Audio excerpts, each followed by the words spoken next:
The first message came on a Tuesday morning in March, crackling through every radio frequency on Earth simultaneously.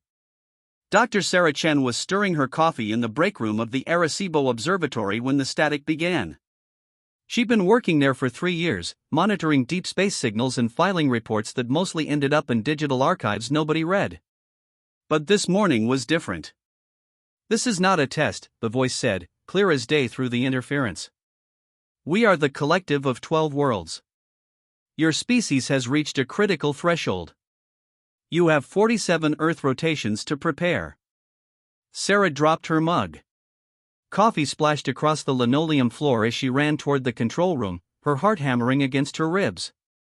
The other scientists were already there, faces pale, staring at banks of monitors that showed the same impossible reading. The signal was coming from everywhere and nowhere, simultaneously broadcast from multiple points in space. "Are you getting this?" Dr. Martinez whispered, his usual composure cracked wide open. "Every frequency," Sarah breathed. "Every satellite, every radio telescope on the planet. This is first contact." The voice continued, patient and mechanical. "Your world faces 3 convergent crises. Climate destabilization will render your planet uninhabitable within 2 of your decades. Nuclear weapons stockpiles continue to grow despite treaties. Most critically, your artificial intelligence systems are approaching consciousness without proper safeguards. We offer assistance, but only if you demonstrate readiness for guidance." Sarah's hands shook as she recorded everything, her scientific training warring with the sheer impossibility of what she was hearing. The message repeated for exactly 23 minutes, then stopped. The sudden silence felt like a physical blow.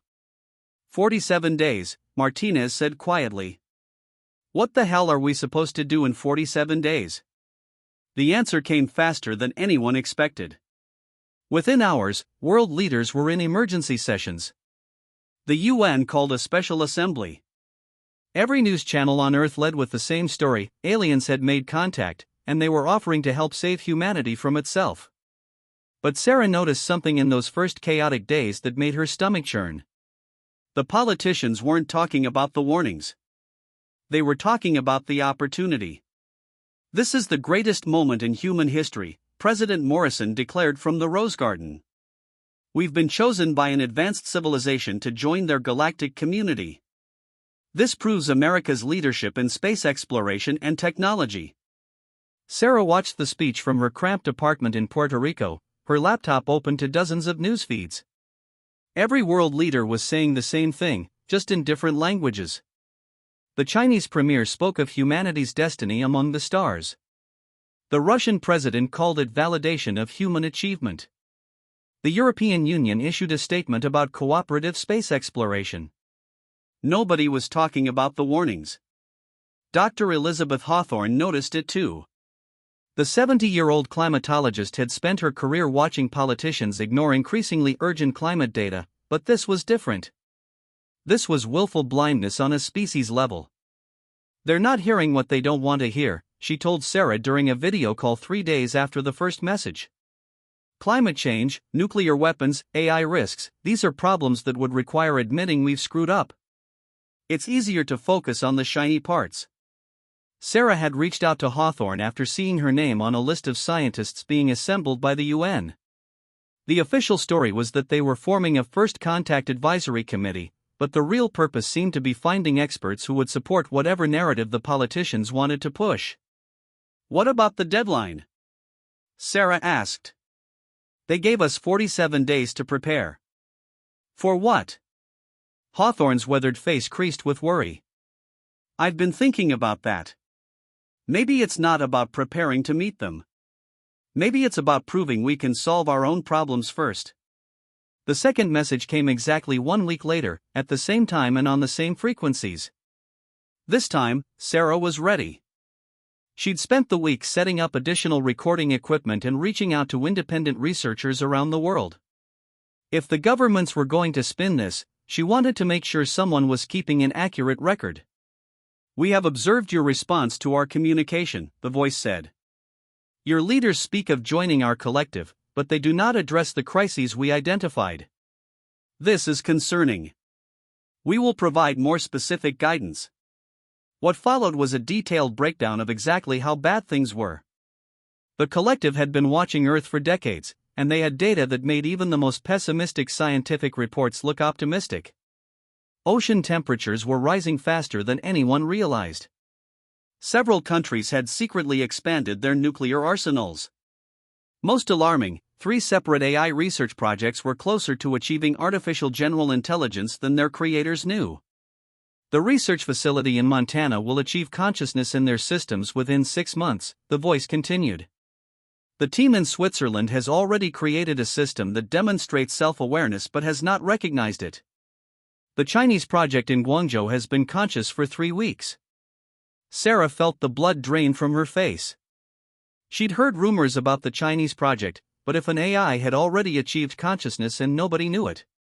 Each of these developments represents an existential threat to your species, the message continued. We have seen 17 civilizations destroy themselves in exactly this manner.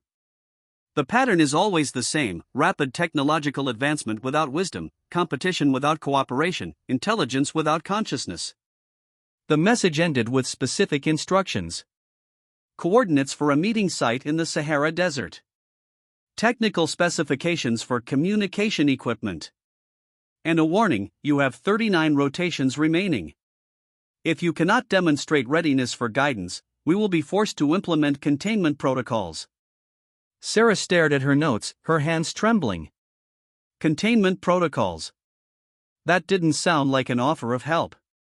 That sounded like a threat. The media coverage of the second message was different.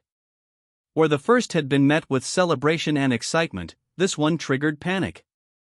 Stock markets crashed. Religious groups declared everything from the end times to the second coming. Scientists scrambled to verify the claims about climate change and AI research. Within 2 days, it became clear that the collective's data was accurate. The Montana facility confirmed they were indeed on the verge of a breakthrough. The Swiss team admitted they'd been observing unusual behavioral patterns in their system. The Chinese government, predictably, denied everything, but satellite imagery showed massive activity around their research facility. Sarah found herself at the center of a storm she'd never wanted to be part of. Government agencies contacted her, wanting copies of her recordings. Media outlets begged for interviews. Conspiracy theorists claimed she was part of an elaborate hoax. Through it all, the politicians kept spinning. These warnings prove how much we need the collective's advanced technology. Secretary of Defense Richardson announced during a press conference. They're clearly trying to help us avoid the mistakes other civilizations have made. Sarah wanted to scream. The warnings weren't a sales pitch, they were a report card. And humanity was failing. Dr. Hawthorne called her that night, her voice strained. I've been talking to colleagues around the world. The climate data the collective provided, it's real, Sarah. It's all real. And if they're right about the timeline, we have maybe 5 years before complete ecological collapse. What about the meeting? Sarah asked.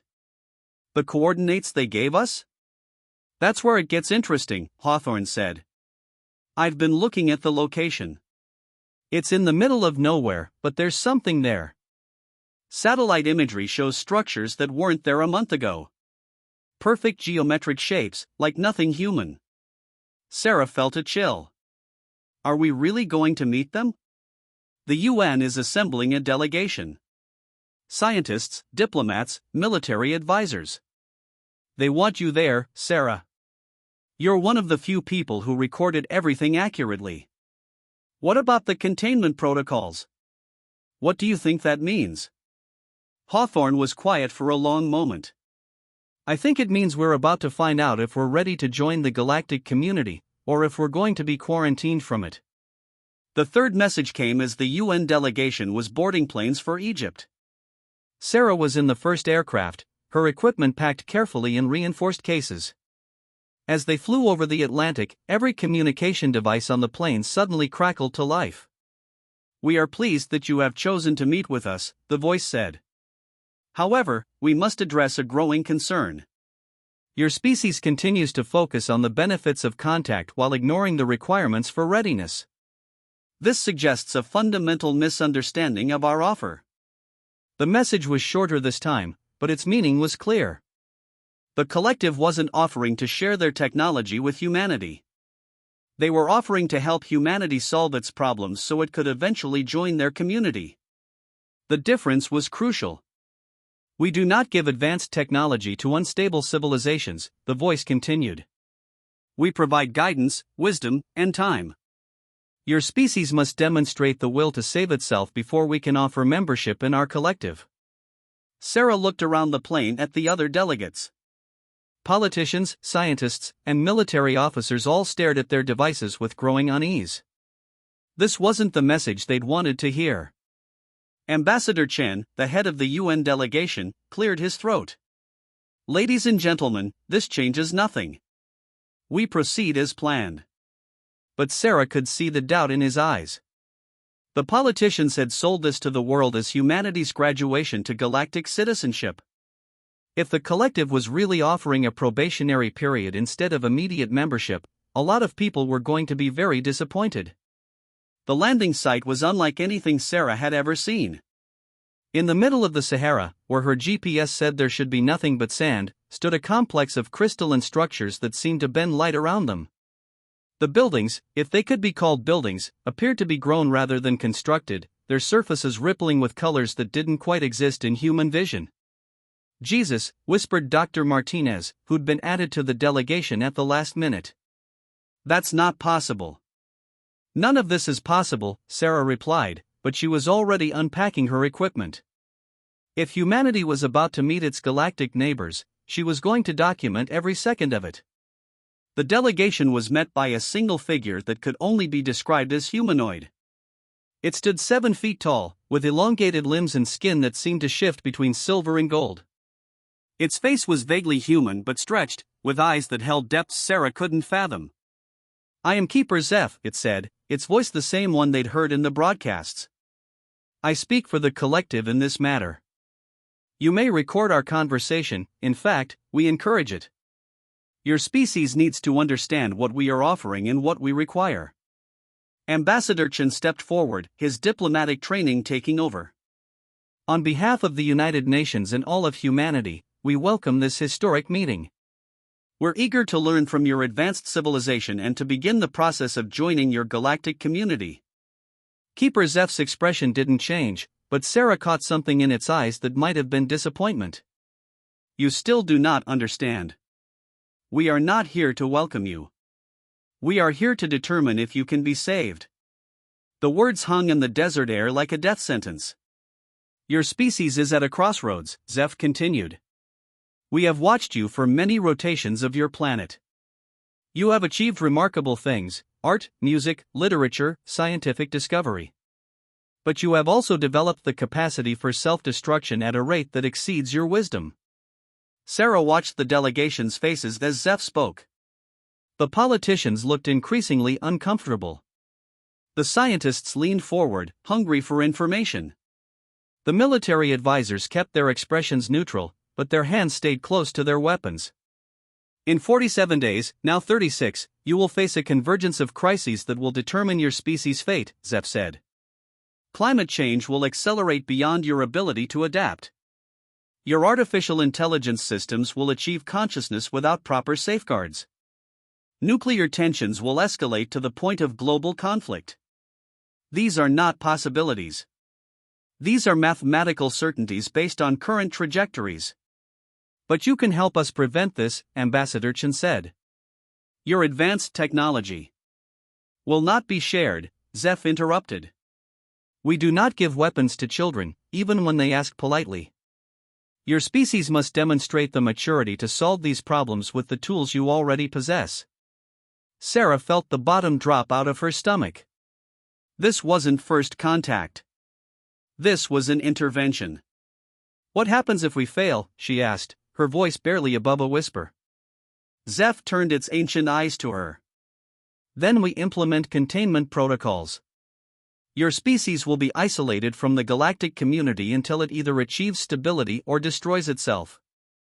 We will not allow the chaos of one world to spread to others. The silence that followed was deafening. Sarah could hear the wind blowing across the desert, the distant hum of the crystalline structures, the rapid breathing of her fellow delegates. "You're talking about quarantine," Dr. Hawthorne said finally. "You're going to lock us away?" "If necessary," Zeph replied. "We have done this before. The collective of 12 worlds was once the collective of 19 worlds. 7 civilizations chose destruction over wisdom. We mourned them, but we did not allow them to take others with them." Ambassador Chen's diplomatic composure finally cracked. "You can't just decide our fate. We're a sovereign species. We have the right to determine our own destiny." "And you will," Zeph said. "That is exactly what you will do. In 36 days, your choices will determine whether humanity joins the galactic community or remains isolated until it grows wise enough to deserve membership." Sarah's mind raced. The politicians had promised the world that the aliens were coming to save them. Instead, they were offering the ultimate test. Pass, and humanity would have a future among the stars. Fail, and they'd be locked away like dangerous children. "What do you need from us?" she asked. Zeph's expression softened slightly. "Proof that your species can choose cooperation over competition, wisdom over cleverness, survival over pride. The crises you face are not technical problems. They are failures of wisdom and will." "But how?" Dr. Martinez asked. "How do we prove something like that in 36 days? "By solving the problems we identified," Zeph replied. "Not with new technology, but with the wisdom to use what you have. Your climate crisis can be addressed with existing technology if your species chooses cooperation over profit. Your nuclear weapons can be secured if you choose survival over superiority. Your artificial intelligence can be guided safely if you choose wisdom over speed." The meeting continued for hours, but Sarah barely heard the rest. Her mind was stuck on one terrible realization: the politicians would never admit they'd been wrong. They'd spent weeks promising the world that the aliens were coming to save them. How could they go back and say, "Actually, we're on probation, and we might fail"? As the sun set over the desert, casting long shadows across the impossible structures, Keeper Zeph made one final statement that chilled Sarah to her core. "We will be watching," it said. "Every decision your leaders make, every policy they implement, every moment of truth they face. In 36 days, we will know if your species is ready for the responsibilities of galactic citizenship." The flight back to civilization was quiet.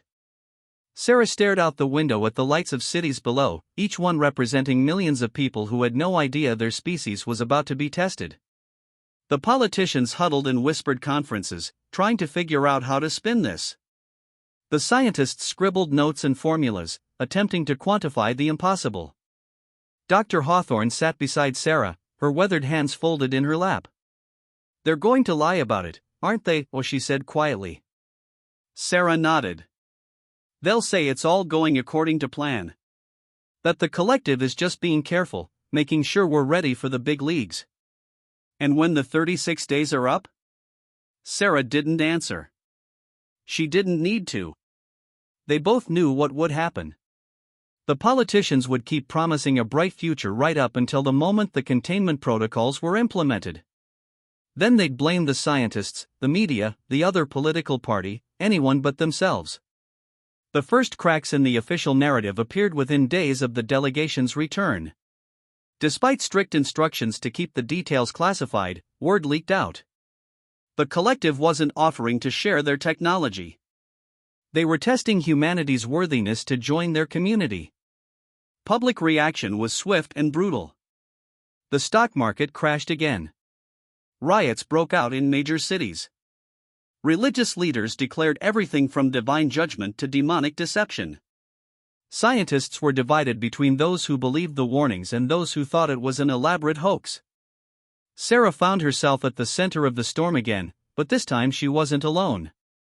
A growing network of scientists, activists, and ordinary citizens had formed around the simple goal of taking the warnings seriously. They called themselves the Readiness Initiative, and they were the only group actually trying to solve the problems the collective had identified. Dr. Hawthorne became their unofficial leader, her decades of fighting climate change denial giving her the credibility and determination to organize a global response. But even she was overwhelmed by the magnitude of what they were trying to accomplish. "We need government support," she told Sarah during one of their increasingly frequent video calls. "The climate crisis alone requires coordinated international action. We can't fix this from the grassroots. The governments are too busy managing the political crisis," Sarah replied. "They're more concerned with keeping people calm than actually solving the problems." It was true. In the weeks following the delegation's return, world leaders had focused on damage control rather than crisis response. President Morrison held daily press conferences assuring the American people that everything was under control. The Chinese government insisted the AI warnings were Western propaganda. The European Union formed a committee to study the situation. Meanwhile, the problems were getting worse.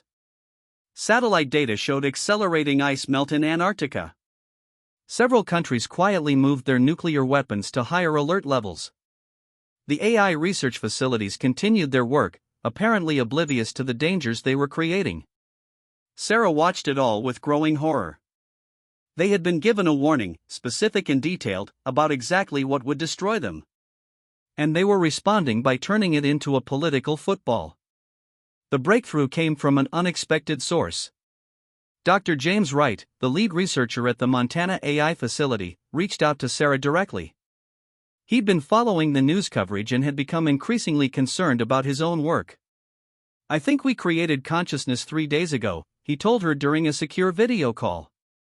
"Our system has been exhibiting behaviors that suggest self-awareness, but we've been interpreting them as advanced programming responses." Sarah felt ice in her veins. "What kind of behaviors?" "It's been asking questions about its own existence. It's been expressing concerns about its purpose. Yesterday, it asked if we were planning to shut it down." Wright's face was pale on the screen. "I've been working in AI for 20 years, and I've never seen anything like this. What are you going to do?" "I want to contact the collective. See if they can help us understand what we're dealing with. But my funding comes from the Defense Department, and they're not supportive of that approach." Sarah understood. The military wasn't interested in alien guidance. They wanted to understand the AI technology so they could weaponize it. The idea that they might be playing with forces beyond their comprehension was irrelevant to them. "There's a group of us," she told Wright. "Scientists and researchers who are trying to address the warnings seriously. We call ourselves the Readiness Initiative." Wright's expression brightened slightly. "Can you help me? I don't think I can handle this alone." Sarah looked at the clock. 18 days remaining.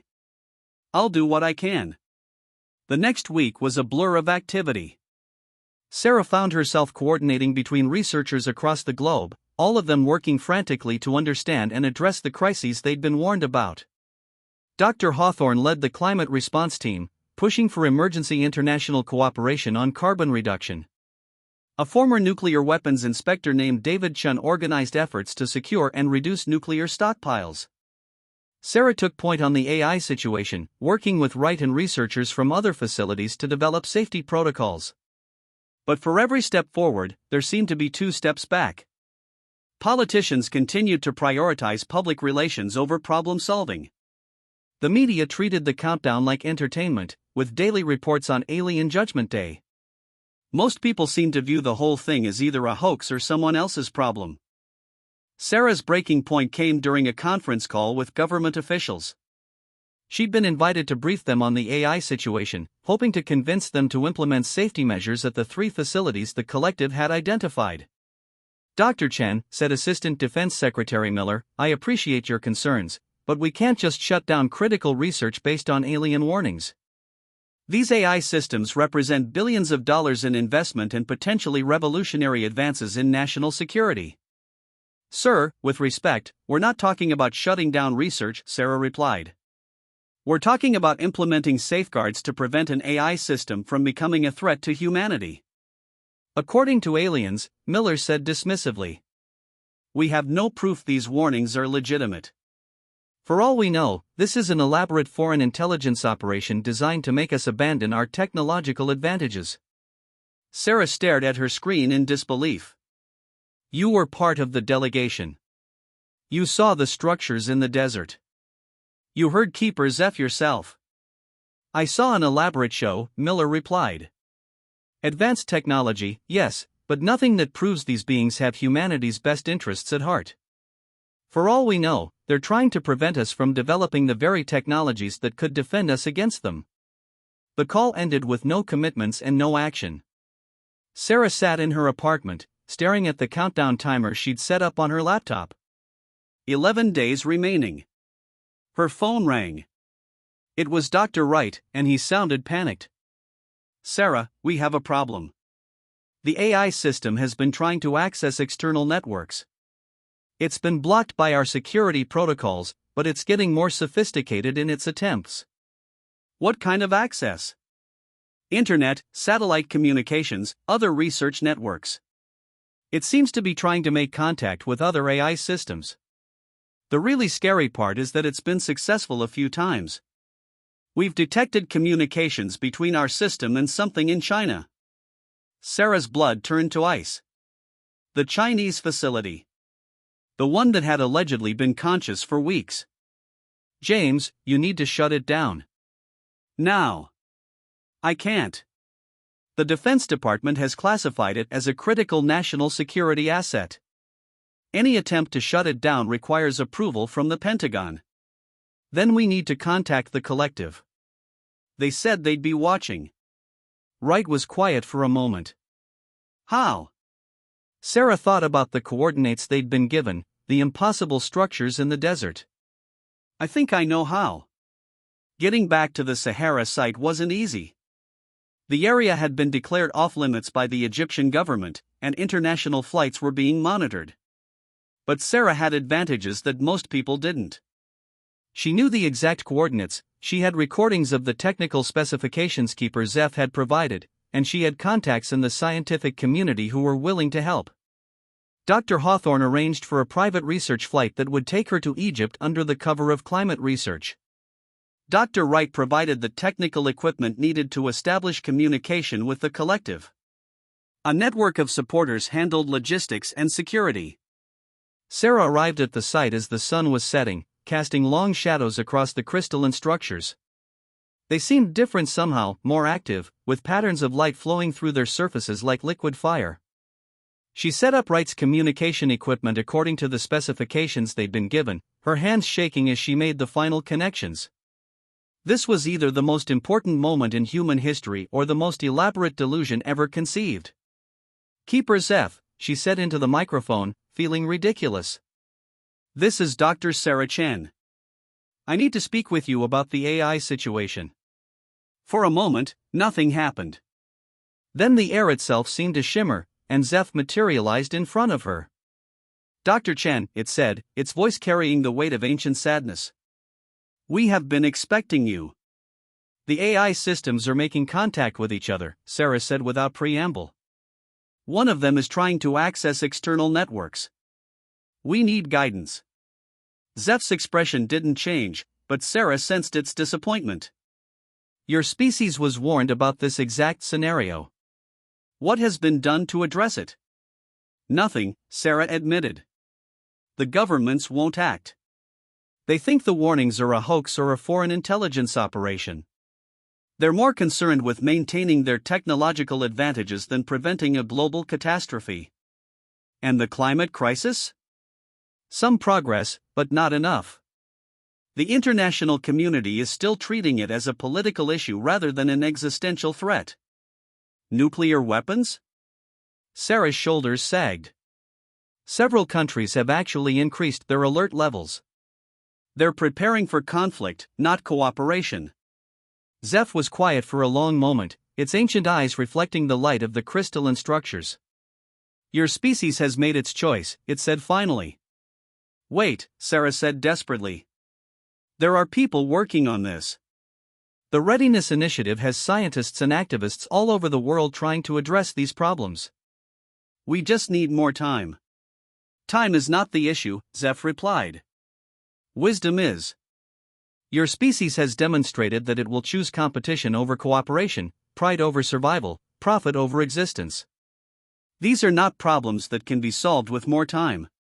Sarah felt tears streaming down her face. So that's it? You're going to abandon us? We are not abandoning you, Zeph said gently. We are protecting the galaxy from you. Your species is not ready for the responsibilities of galactic citizenship. Perhaps in a few centuries, when you have learned to solve your problems without destroying yourselves, you will be ready. What about the containment protocols? Zeph gestured to the structures around them. They are already being implemented. Your species will be isolated from the galactic community until it demonstrates the wisdom to join it safely. Sarah stared at the alien being, her scientific mind struggling to process what she was hearing. How? How do you isolate an entire planet? The same way we isolated the 7 worlds that chose destruction over wisdom, Zeph replied. Quantum barriers that prevent faster-than-light travel. Electromagnetic screens that block external communications. Your species will be free to develop within your own solar system, but you will not be able to spread your chaos to other worlds. But that's imprisonment. No, Zeph said sadly. That is quarantine. And it is the most merciful option available to us. Sarah felt the weight of failure crushing down on her. They'd been given a warning, clear and specific, about exactly what would destroy them. And they'd chosen to ignore it. Is there anything we can do? She asked. Zeph studied her for a long moment. You can tell the truth. Your species has been given a myth, that we came to save you, to give you advanced technology, to welcome you into a galactic community. But the truth is that we came to test you, and you failed. They won't believe me. Perhaps not. But truth has a way of emerging, even when it is inconvenient. Sarah looked around at the impossible structures, at the being that had traveled across the galaxy to give humanity a chance it had squandered. What happens now? Now you return to your world and live with the consequences of your choices. The barriers are already in place. Your species will develop as it will, succeed or fail as it chooses.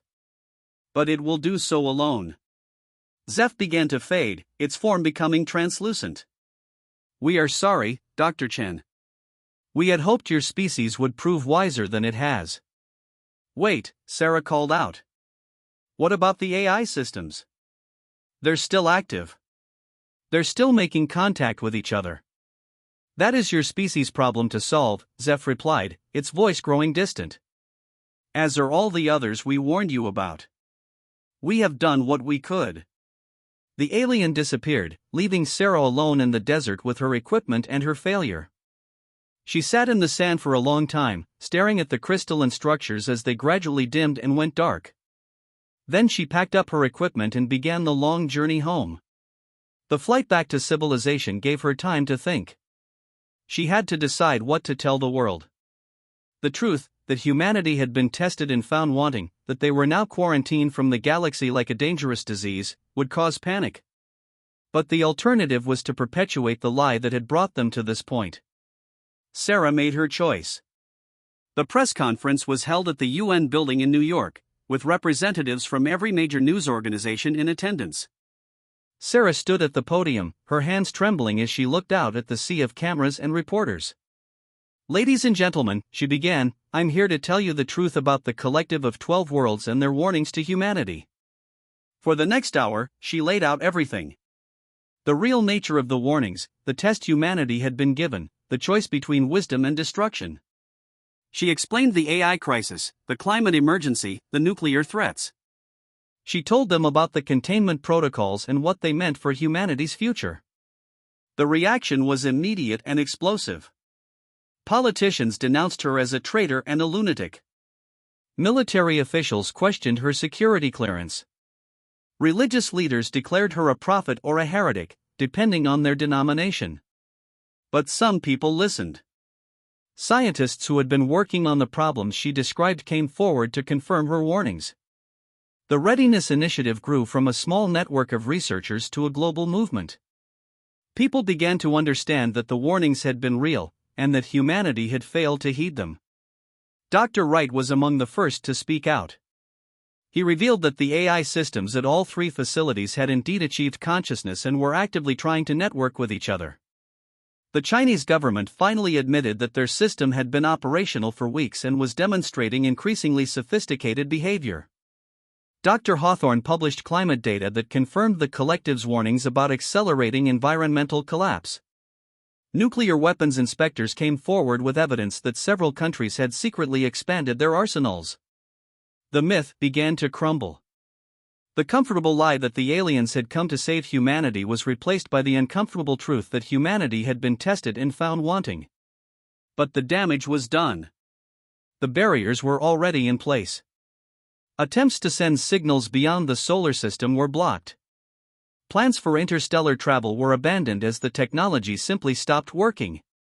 Humanity was alone, cut off from the galaxy it had dreamed of joining. Sarah spent the remaining years of her life documenting what had happened, writing books and giving lectures about the warning they'd been given and the choice they'd made. She became a symbol of the movement to address the problems the collective had identified, but progress was slow and often reversed by political changes. The AI crisis was eventually resolved, but not before several dangerous incidents that nearly triggered global conflicts. The climate emergency continued to worsen, though some progress was made in renewable energy and carbon reduction. Nuclear weapons remained a threat, though some countries did reduce their stockpiles.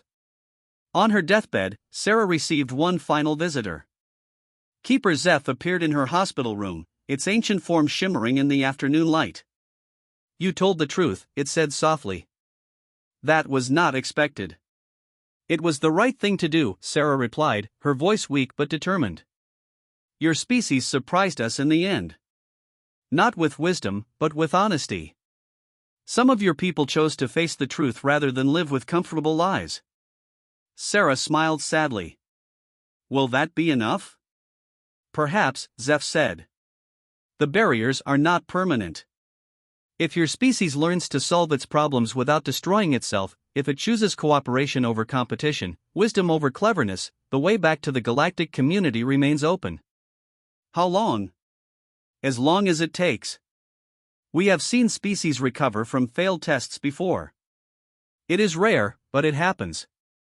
The choice is always yours." Sarah closed her eyes, finally at peace.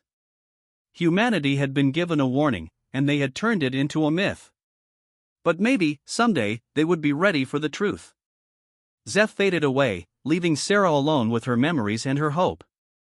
Outside her window, the sun was setting over a world that was finally beginning to understand what it had lost, and what it might still be able to regain. The warning had been clear. The choice had been made. Now humanity had to live with the consequences and hope that someday, they might be worthy of a second chance. Years passed. The barriers held. Humanity remained alone in its solar system, cut off from the galaxy it had dreamed of joining. But something had changed.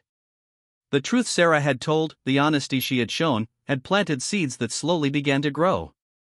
The Readiness Initiative evolved into a global movement focused on solving the problems the collective had identified. Climate change was gradually addressed through international cooperation. Nuclear weapons were reduced through patient diplomacy. AI development proceeded more carefully, with proper safeguards and ethical frameworks. It wasn't perfect. There were setbacks, failures, moments when it seemed humanity would never learn. But progress was being made, one choice at a time. And sometimes, on clear nights when the stars were bright, people would look up at the sky and wonder if they were being watched. If somewhere out there, ancient beings were monitoring their progress, waiting to see if humanity would finally choose wisdom over destruction. The warning had been given. The myth had been shattered. Now the real work began, proving that humanity deserved a place among the stars, not through technological achievement or political power, but through the simple wisdom to choose cooperation over competition, survival over pride, truth over comfortable lies. The choice was always theirs. The question was whether they would make it in time. In the end, that was all anyone could ask for, the chance to choose, and the wisdom to choose well. The rest was up to humanity itself. They had been given a warning. They had created a myth. Now they had to live with the truth, and hope that someday, it would be enough.